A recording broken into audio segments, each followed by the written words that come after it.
hello वालेकुम सलाम की हाल है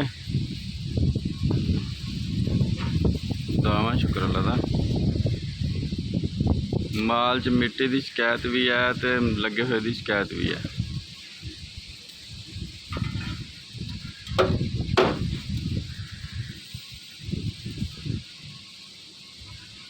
गुजारे वाला काम है नहीं काट तो लगेगी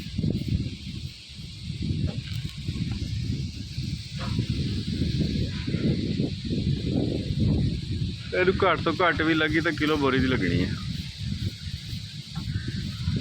ਇਹ ਤੋਂ ਰਹਿਤ ਨਹੀਂ ਹੋਣੀ ਸਰ ਇਹ ਤੋਂ ਰਹਿਤ ਨਹੀਂ ਹੋਣੀ ਐਸੀ ਆਪ ਇਹ ਅਸੀਂ ਨਹੀਂ ਇਹ ਅਸੀਂ ਆਖਰੀ ਤੁਹਾਨੂੰ ਆਪਣੀ ਦੱਸ ਦਿੱਤੀ ਲਿਮਟ ਜਿਹੜੀ ਮੈਂ ਬਹਿਸ ਵਾਲੀ ਗੱਲ ਨਹੀਂ ਛੱਡੀ ਤੁਸੀਂ ਇਹਨਾਂ ਨਾਲ ਮਸ਼ਵਰਾ ਕਰ ਲਓ